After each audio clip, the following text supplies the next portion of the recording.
Nilipeleka taarifa kwenye vyombo vya sheria kwa kupotelewa mwanangu. Mwanangu anaitwa Abdillahi Fumu Haji Hatibu, ana umri wa miaka 10. Ripoti za Mjauri Online TV zimefika katika maeneo ya Kombeni Kunduchini, wilaya ya Magharibi B. Tumekuja kuripotia ripoti ya mtoto Abdillahi, ambapo babake alitoa ripoti kwamba amepotelewa na mtoto huyo.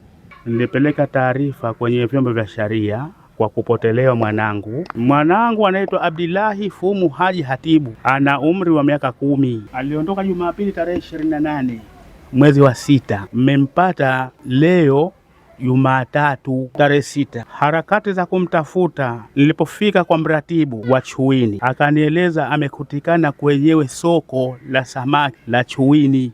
Kutoka hapo mratibu akampeleka kwa babu yake mdhalia mama. Ndo mimi nikatoka hapa nikaenda kumchukua kule. Baada ya kuulizwa na mratibu alificha. Baada ya kuwa mratibu anamjua kwa mara ya pili kwenda kwake yeye kupelekwa taarifa ya kupotea. Taarifa ya mwanzo Mbuzini, taarifa ya pili ndo kakutikana hapo sokoni. Akamchukua akampa taarifa sheha wa Chuini, ndo akampeleka kwa babu yake mdhalia mama. Hatua iliyokuwa ngumu, kwanza mdogo nataka asome, na hiyo ndo shida kubwa iliyokuwepo. Kwa upande wake Bwana Fumu Haji, baba wa mtoto Abdillahi, amesema upotevu wa mtoto wake ni kikwazo kwake, na ametoa neno kwamba kwanza naomba kwa kila mwenyewe huruma yake, ni Muislamu mwenye huruma yake, naomba msaada, kwa sababu mimi mwenyewe nishakwenda mbio nyingi na nimekushiwa nguvu na bado tatizo linaendelea. Naye mtoto Abdillahi tumepata kuongea naye, na amesema kwamba yeye alikuwa anaranda na amejikuta amefika katika soko la kwa nyanya, na ndio mwanzo wa upotevu wake. Nilikuwa naranda ngajikuta amefika kwa nyanya, kwa nyanya ngajikuta ishapotea.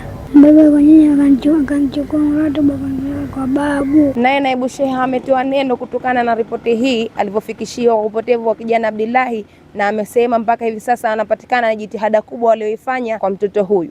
Kwa kweli, kwa kusema kweli, kwanza mimi mwenyewe nashtuka kupata taarifa hizi za kupotea kwa mtoto. Nashtuka kwamba haichukui muda mtoto anatoweka nyumbani kwao na anaokotwa sehemu tofauti. Juzi Jumapili baba mtoto huyu alinipigia simu na kueleza kwamba Mzee Hamisi mtoto keshaondoka. Mimi kama kawaida yangu nikampigia sheha wa Kombeni Ahmad Barua Kombo nikamweleza, lakini yeye akaniambia kwamba wapigie jeshi la polisi Ifumba ili wataarifu.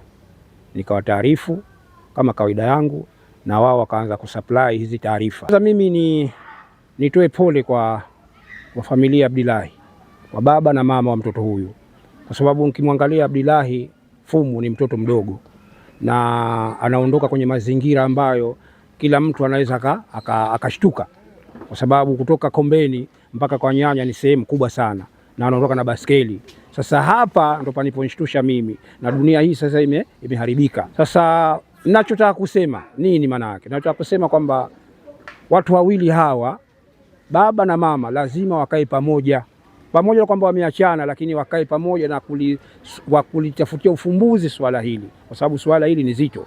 Leo anaokotwa na kesho kutwa anaokota. Mwenyezi Mungu amjalie kheri. Kuna siku itakuja kuwa changamoto kwao. Huyu mtoto anipoonekana popote, basi serikali au raia wema waweze kumhifadhi au kumpeleka kwa vyombo vya polisi ili achukuliwe hatua baba mzazi au mama mzazi ni kumchukua.